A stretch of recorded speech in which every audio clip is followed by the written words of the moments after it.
ही डोळ्यात नक्की पाणी येईल. अंकिता प्रिया मराठीसाठी म्हणते, प्रिया माझी पवित्र रिश्तामधली पहिली मैत्रीण होती.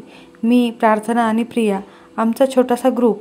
एकत्र असलो की मन अगदी भरून यायचं. प्रिया, प्रार्थना आणि मी एकमेकींना प्रेमाने मराठीत वेडी म्हणायचो आणि तो बंध खूप खास होता. ती माझ्या आनंदाच्या दिवसात सोबत होती आणि दुःखाच्या काळात तिने मला खांदा दिला. मला गरज असताना कधीच ती गैरहजर राहिली नाही. गणपती बाप्पांच्या गौरी महागौरीच्या आरतीला ती कधीच गैरहजर राहिली नाही. पण यावर्षी मी तुझ्यासाठी प्रार्थना करेल माझी वेडी, आणि तुला मनापासून मिस करेन. प्रिया अतिशय ताकदवान होती. तिने प्रत्येक लढा खूप धैर्याने दिला. आज ती आपल्यात नाही हे लिहितानाच माझं हृदय तुटतंय. कोणीतरी आपल्या हसऱ्या चेहऱ्यामागे किती मोठं लढाई लढत असतं पण खरंच कधीच जाणत नाही. म्हणून नेहमी दयाळू राहा प्रिया, माझी प्रिय वेडी. तू नेहमी माझ्या हृदयात आणि आठवणीमध्ये जिवंत राहशील. प्रत्येक हास्यासाठी, प्रत्येक अश्रूसाठी, प्रत्येक क्षणासाठी धन्यवाद. पुन्हा भेटूयात. ओम शांती. अभिजित खांडेकराने प्रियासाठी लिहिलं. नावाप्रमाणेच सगळ्यांना प्रिय असलेली प्रिया, अजूनही खरं वाटत नाहीये की तू आता नाहीयेस आमच्यात. भावपूर्ण श्रद्धांजली प्रिया. अकाली एक्झिट वगैरे हा शब्द तुझ्या संदर्भात वापरले जात आहेत हे पटतच नाही मनाला. आयुष्य इतकं भरभरून जगणारी तू शेवटच्या अवघ्या 2 वर्षात काय काय सहन करून गेलीस याची कल्पनाही करवत नाही. शंतनू, तू ज्या धीराने तिच्याबरोबर होतास त्याला तोड नाही. लवकर बरी होणार आहेस. तू बरी झालीस की मस्त आपण पार्टी करू असे आमचे खोटे दिलासे शेवटी निरर्थक ठरले. तू नसल्याची सवय करून घ्यावी लागणार आहे. तू अजून हवी होतीस प्रिया. सुबोध भावेची पोस्ट. प्रिया मराठे एक उत्तम अभिनेत्री आणि काही मालिका आणि चित्रपटात माझी सहकलाकार होती. पण माझ्यासाठी त्यापेक्षाही महत्त्वाचं नातं तिच्यासोबत होतं. प्रिया माझी चुलत बहीण. या क्षेत्रात आल्यावर तिने घेतलेली मेहनत, कामावर तिची असलेली श्रद्धा या गोष्टी खूप कौतुकास्पद होत्या. प्रत्येक भूमिका तिने अतिशय मनापासून आणि समरस होऊन स्वीकारली. काही वर्षापूर्वी तिला कॅन्सरचं निदान झालं. त्याच्याशी झगडून ती पुन्हा एकदा काम करायला लागली.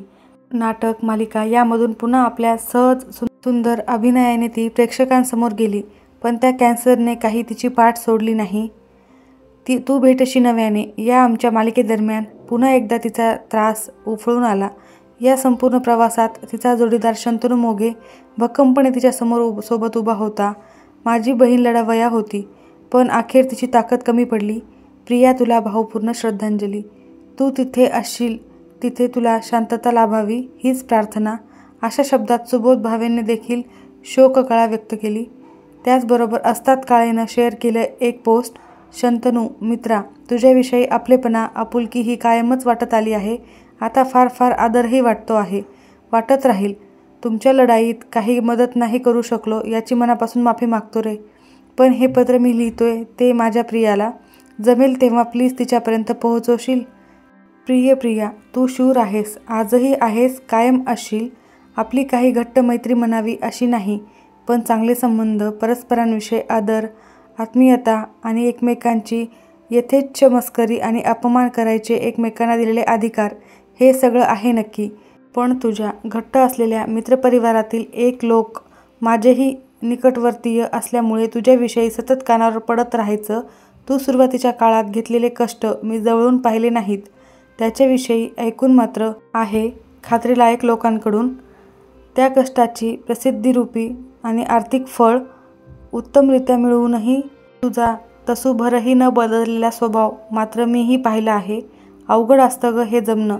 भल्याभल्यांना जमत नाही. आजच्या काळात आपल्यासारख्या अस्थिर क्षेत्रात काम करून मुंबईसारख्या शहरात स्वतःच्या मालकीचं मोठं घर घेणं, ते सजवणं, संसार उभं करणं हे फार फार अभिमानास्पद आहे. पण हे झालं भौतिक यश. माणूस म्हणून तू जे जे केलं आहेस त्याला तोड नाही. मस्तीखोर, मनमिळाऊ, संवेदनशील, थोडीशी ढिशक्याव असे सगळे पैलू तुझ्यात वागण्यात मी आजवर बघितले. तुला चिडलेलं पाहिल्याचं मात्र आठवत नाही. वैतागलेली आठवतेस, पण चिडून कोणाशी बोलताना पाहिल्याचं आठवत नाही. कधी तसं कानावरही आलं नाही. थोडक्यात सांगायचं तर साधारण 20 वर्ष तू या क्षेत्रात काम केलंस, पण कधीच तुझ्याबद्दल कोणाला काहीच वाईट बोलताना ऐकलं नाही. वेडंवाकडं कधीच नाही. हे असं वागता येणं खूप अवघड असतं ग. भल्याभल्यांना जमत नाही. आपल्याला हा नीच आजार जडलाय हे पहिल्यांदा समजल्यावर तूही काही काळासाठी खचली असशील, घाबरली असशील. पण मला दिसली ती कंबर कसून त्या हलकटाशी लढायला उभी राहिलेली तू. एकदा मागे रेटलंस त्याला, पण तो परत आला. येतोच तो. पुन्हा लढाई, पुन्हा यातना. जरी अपतेष्ट जवळ असले, शंतनूसारखा धीराचा आदर्श जोडीदार सोबत असला तरी सर्व काही भोगत असलेलं शरीर तुझंच. मानसिक यातना वाटून घेतल्याच असणार सर्वांनी, पण शारीरिक यातना भोगायला तू एकटीच. आणि संपूर्ण 1 वर्ष कुठून आणलीस ग ही ताकद? की होतीच तुझ्यात, पण ती दिसण्यासाठी हे कारण उद्भवायची गरज नव्हती ना राव. तुझ्या अभिनयाबद्दल मी काही बोलणार नाही. त्याच्या पावत्या प्रत्यक्ष प्रेक्षकांनी तुला भरभरून दिल्या आहेत. माणूस, मित्र म्हणून तुझे आभार मानतो प्रिया. खूप शिकवलंस, ताकद दाखवलीस, हसवलंस. तेवढंच लक्षात ठेवायचं, हसवलंस. थँक्यू प्रिया. प्रार्थना बेहरेनं प्रिया मराठीसाठी लिहिलेलं. प्रिया, पियू, परी, प्री, ती माझ्यासाठी फक्त एक सहकलाकार नव्हती, तर ती माझी अतिशय जिव्हाळ्याची मैत्रीण होती. माझी वेडे. आम्ही एकत्र घर शेअर केलं होतं. कितीतरी वेळा आम्ही तासनतास बोलत बसायचो. मॅगी, भुर्जी, कॉफी, हे सगळं आमचं छोटंसं जग होतं. खूप तासाच्या गप्पा, काहीसं वेडं हसणं, रात्री उशिरापर्यंत जागणं. त्या क्षणांना काही तोड नाही. ती माझी इंडस्ट्रीतील पहिली मैत्रीण होती आणि खरी सख्खी मैत्रीण. तिच्यामुळेच हे नवीन जग मला आपलंसं वाटलं. तिच्यासोबतच मी स्वतःला शोधलं. हसावं, रडावं आणि मोकळं व्हावं असं वाटलं. अभिनयाच्या सुरुवातीच्या दिवसात जेव्हा सर्व काही नवीन अनोळखी वाटायचं, तेही तिचा हसतमुख चेहरा, तिचं प्रेमळ बळ माझ्यासोबत होतं. तिच्यासोबत मी पहिला सीन केला, पहिला कॅमेरा शेअर केला. ती इतकी हसतमुख आणि प्रामाणिक, भावनाशील आणि जिव्हाळ्याने भरलेली व्यक्ती होती की तिच्यासोबत क्षणभरही घालवलेला तरी तो कायमचा लक्षात राहील असा असायचा. कॅन्सरशी लढा देत असताना एक वेळ अशी आली होती की तिची तब्येत थोडीशी सुधारली. तेव्हा ती माझ्या अलिबागच्या घरी आली होती. मी, ती आणि शाल्मली, आम्ही तिघींनी एकत्र इतका सुंदर वेळ घालवला की तो क्षण कायमचा मनात कोरला गेला आहे. ती खूप आनंदी होती. तेव्हा तिने मला एका शांत स्वरात म्हटलं, तुझं घर, तुझं वातावरण, तुझे हे कुत्रे, हे सगळं मला बरं करतंय. मला इथे येऊन बरं वाटतंय. जणू काही हे ठिकाणच मला हील करतंय. कॅन्सरने तिचं शरीर झिजवलं होतं, पण तिचं मन मात्र, तिचा आत्मा आणि तिचं खंबीरपणे ते कोणताही आजार हरू शकला नाही. शेवटच्या क्षणापर्यंत तिने जगायला आणि हसवायला शिकवलं. ती गेली, पण तिच्या आठवणी, तिचं हास्य, तिचं अभिनयातलं तेच सगळं अजूनही माझ्यासोबत आहे. माझ्या आयुष्याचा एक भाग तिच्यासोबतच गेला आणि तो भाग मी जपून ठेवणार आहे कायमचा. विजू माने सारख्या दिग्दर्शक प्रियासाठी लिहितात. मला वडील नाहीत, माझे वडील बनाल का, हा तिने विचारलेला प्रश्न अजूनही कानात आहे. सर, अशी मोठ्याने हाक मारून अक्षरशः लहान मुलीसारखी बिलगायची. माझ्या बायकोहून जास्त वयाच्या ह्या पोरीला मी मनापासून लेक मानत होतो.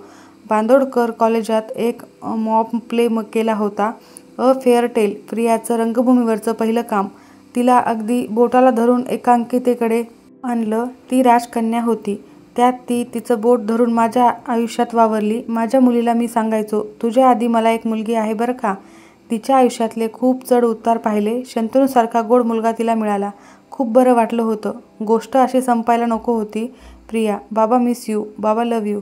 मित्रांनो, प्रिया मराठे गेल्या 2 वर्षापासून कर्करोगाशी झुंज देत होती. कर्करोगाने तिचे निधन झाल्यानंतर तिने मालिकेमध्ये काम करणे बंद केले होते. 2023 मध्ये प्रियाने तुझेच मी गीत आहे ही मालिका मध्येच सोडली होती. आरोग्याचं कारण देत तिने मालिकेचा निरोप घेत असल्याचं स्पष्ट केलं होतं. मी पुन्हा बरी होऊन लवकरच नव्या एखाद्या मालिकेत स्टार प्रवाहावर तुमच्या भेटीला येणार आहे, असं ती म्हटली होती. पण हे झालं नाही. मालिका सोडल्यानंतर ती सोशल मीडियावरही फार सक्रिय नव्हती. इंस्टाग्रामवरही प्रियाची वर्षभरापूर्वीची शेवटची पोस्ट आहे.